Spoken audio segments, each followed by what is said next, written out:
আসসালামু আলাইকুম। আশা করি সবাই ভালো আছেন। তো অনেক দিন পর আমার পেজ থেকে একটা ব্লগ ভিডিও করতেছি।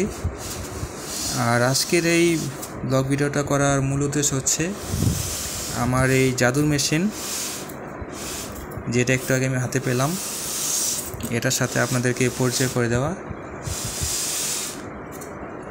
এটা হচ্ছে মূলত একটা ইনকিউবেটর।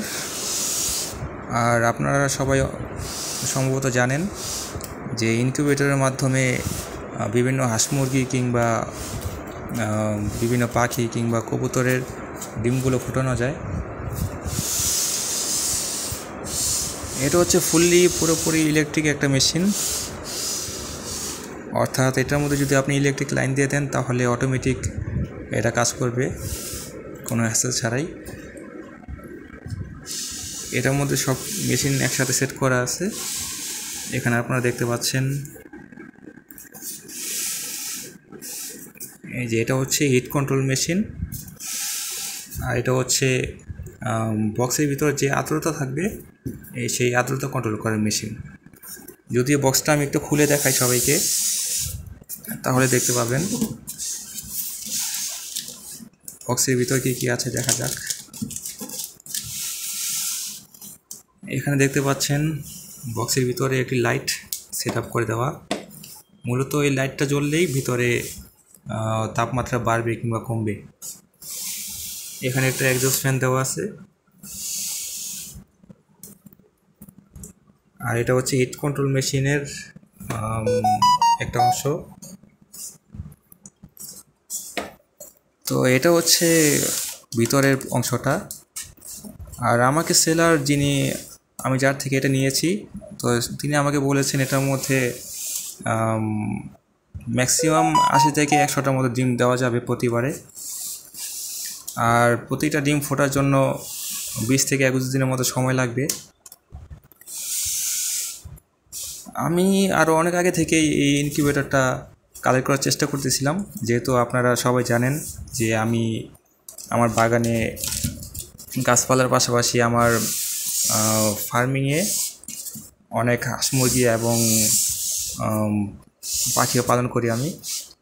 তো এই জন্য মাঝে মাঝে দেখা যায় কি, যদি হাঁস মুরগিরা অনেক ডিম পারে, তো সবসময় ওরা মানে এত পরিমাণ ডিম পারে ওরা যে একটা মুরগির মাধ্যমে বেশি ডিম ফোটানো যায় না। একটা মুরগির মাধ্যমে সবচেয়ে বেশি হলে আপনার 8 থেকে 10টার মতো ডিম ফোটানো যায়, এর বেশি ফোটানো যায় না প্রতিবারে। তো দেখা যায় যে অনেক ডিম এভাবে নষ্ট হয়। তো সেই জন্য আমি এই ইনকিউবেটরটা কালেক্ট করার চেষ্টা করেছিলাম অনেকদিন ধরেই, কিন্তু কোথাও তেমন একটা ভালো রিভিউ পাচ্ছিলাম না কোনো জায়গায়, কোনো মেশিনের। তবে এই মেশিনটার অনেকটা ভালো রিভিউ পেয়েছে অনেক জায়গায়, এই জন্য এটা এবার কালেক্ট করে নিছি। আর এই মেশিনটার দাম নিয়েছে আমার থেকে 1800 টাকা, ডেলিভারি চার্জ সহ। এটা মোটামুটি 2000 টাকার মতো খরচ হয়েছে আমার। তো এই ছিল প্রথম আপডেট। তো এখন মেশিনের ভিতর ডিমগুলো সেট আপ করে এরপর আপনাদেরকে নেক্সট আপডেটটা দিচ্ছি।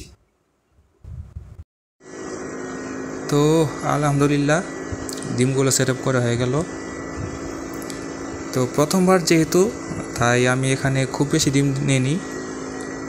আমি এখানে 14টার মতো ডিম নিয়েছি।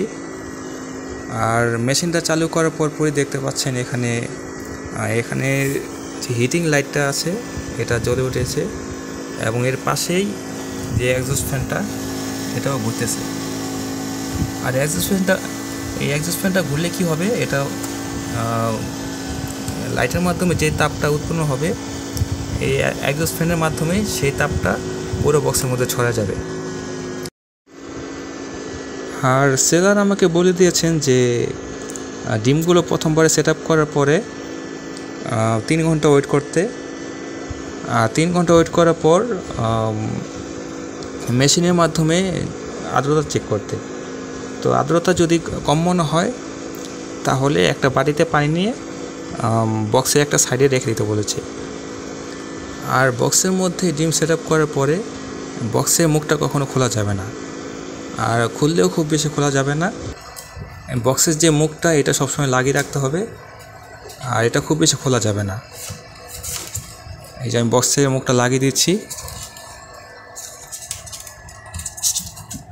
আর বক্সের মুখটা লাগিয়ে দিলে এটা চারপাশ থেকে কিছু দেখা যাবে না। একটা গ্লাস সেট আপ করে দেওয়া আছে, এই গ্লাসের মাধ্যমে ভিতরে কি হচ্ছে বা ডিম ফোটার সময় হয়েছে কিনা বা ডিম ফুটেছে কিনা সেটা চেক করা যাবে।